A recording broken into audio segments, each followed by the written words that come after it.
Hello అండి. అందరూ ఎలా ఉన్నారు? బాగున్నారా? ముందుగా అందరికీ గుడ్ మార్నింగ్ అండి. ఈరోజు మన రెసిపీస్ వచ్చేసి 2 రకాలు. ఒకటి చికెన్ ఫ్రై, ఒకటి చికెన్ కర్రీ. తీసుకొచ్చింది కేజీ చికెనేనండి.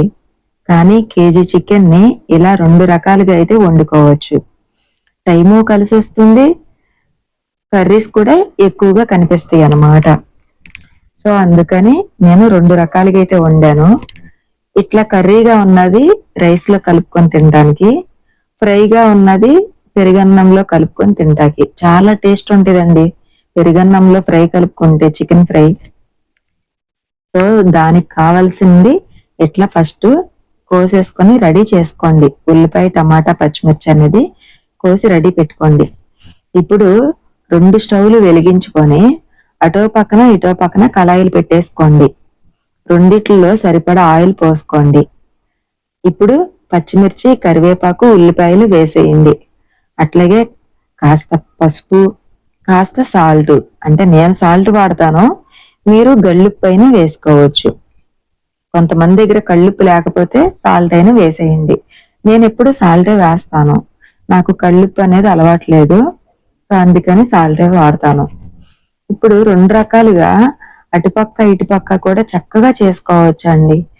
కూరలో ఏమి పాడవ్వవు. మాడిపోవటం గానీ, అసలు ఏమి పాడవ్వనమాట. చక్కగా చేసుకోవచ్చు. మనకి టైం కూడా చాలా సేవ్ అవుతుంది. అసలే సండే కదా! మనకి చాలా పనులుంటాయి. సో, అందుకని నేను 2 రకాలుగా అయితే వండేసాననమాట ఒకేసారి.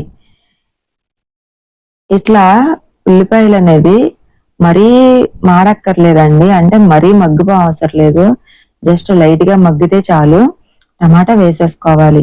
అటు సైడ్ కూడా సేమ్ అంతే. మరీ మాడిపోక్కర్లేదండి. మరీ వేగక్కర్లేదు. జస్ట్ కొంచెం మగ్గితే చాలు. ఫ్రైకైనా, గ్రేవీకైనా కొంచెం మగ్గితే చాలనమాట.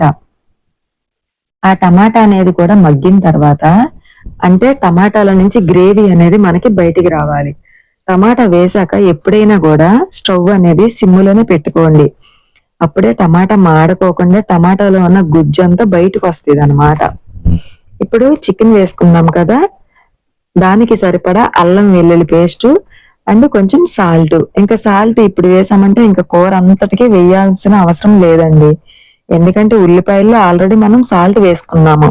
ఇప్పుడు చికెన్‌కి వేసేసుకుంటున్నాము. ఇంకా వేయవసరం లేదు. సేమ్ అటుపక్క ఫ్రైకి కూడా అంతేనండి. చికెన్ వేసేసుకొని, అట్లాగే కాస్త సాల్టు, కాస్త అల్లం వెల్లుల్లి పేస్టు వేసేసుకొని, ఇప్పుడు 2 కూడా మీడియం ఫ్లేమ్‌లో పెట్టుకోవాలి. చికెన్ వేసిన తర్వాత మీడియం ఫ్లేమ్‌లోనే పెట్టండి. ఇప్పటివరకు మనం సిమ్‌లో పెట్టాం కదా! టమాటా వేసిన తర్వాత, ఇప్పుడు మీడియం ఫ్లేమ్‌లో పెట్టాలనమాట. సో, మనకి అట్లా మంట సగంలో పెడితేనే కూర అనేది మంచి టేస్ట్ వస్తదండి. చికెన్ కూడా మాడకోకుండా ఉంటుందనమాట.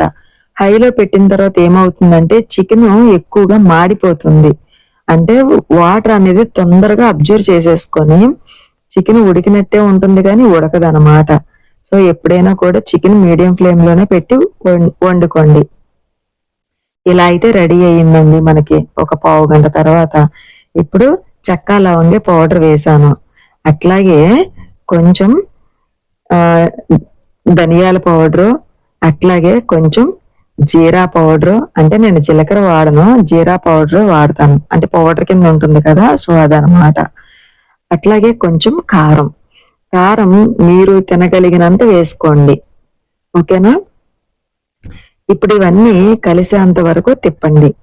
ఒక 2, 3 నిమిషాలైనా తిప్పాలండి. ఎందుకంటే మనం వేసిన మసాలా అనేది ముక్కలకి బాగా పట్టాలనమాట. ఇది తిప్పిన తర్వాత మళ్ళీ అవతల పక్క స్టవ్ దగ్గరికెళ్ళి అంటే అవతల పక్క కూరను కూడా చూసుకునేలోగా ఈ కారం అనేది పచ్చివాసన పోయి వేగుతుందనమాట. ఇప్పుడు సేమ్ దీనిలో కూడా అలాగే మసాలా. కాపోతే కాస్త తగ్గించండి. ఎందుకంటే ఇది ఫ్రై కదా! అది గ్రేవీకి. ఇది ఫ్రై కాబట్టి అందులో వేసినంత మసాలా ఇందులో వెయ్యవసరలా. ఏదో లైట్‌గా వెయ్యాలనమాట. సేమ్ దీంట్లో కూడా అంతేనండి. చెక్క, లవంగి, జీరా పౌడరు, ధనియాల పౌడరు. అట్లాగే కాస్త కారం. ఇవి కూడా 2, 3 నిమిషాలు తిప్పే వరకు చూడండి. అంటే ఆ మసాలా అనేది వీటికి కూడా ముక్కలకి పట్టాలన్నమాట. ఇందులో నీళ్లు పోయం మనం, ఆ గ్రేవీలోనే నీళ్లు పోస్తాము. సో ఇది తిప్పేలోగా అది మసాలా వేసాం కదా, అది పచ్చివాసన అయితే పోతుంది, ఆయిల్లో ఏగుతుంది కాబట్టి. సో ఇప్పుడు దానికి ఒక 1/2 లీటర్ వాటర్ అయితే పోసుకుందామండి. 1/2 లీటర్ వాటర్ పోసిన తర్వాత 1/2 లీటర్ మాత్రమే మనకి మరగాలి. 1/2 లీటర్ వాటర్ మనకి గ్రేవీకి ఉండాలన్నమాట. సో అది గుర్తుపెట్టుకోండి. మన ఛానల్ కొత్తగా ఎవరైనా చూస్తున్నట్లయితే ప్లీజ్ సబ్స్క్రైబ్ చేసుకోండి, అట్లాగే ఒక లైక్ చేయండి. అంతే అండి, ఇదిగోండి మనకి సగం వాటర్ అయితే ఇంకిపోయినాయి. ఈ సగం వాటర్ మనకి గ్రేవీ కింద రెడీ అయ్యి ఉన్నాయన్నమాట. చాలా సింపుల్ అండి, 2 కూరలు ఒకేసారి వండొచ్చు, చక్కగా టైం కలిసి వస్తుంది, కర్రీస్ కూడా ఎక్కువగా కనిపిస్తాయి అన్నమాట మనకి. సో ఈ వీడియో ఎవరికైనా నచ్చితే గనక తప్పకుండా లైక్ చేయండి. మరెన్నో వంటకాలతో మీ ముందుకైతే వస్తూనే ఉంటాను. మళ్ళీ రేపు వీడియోలో మళ్ళీ కలుసుకుందాము మరో కొత్త వంటకంతో. అంతవరకు ఉంటానండి. Bye bye. ఇదేనండి సండే స్పెషల్.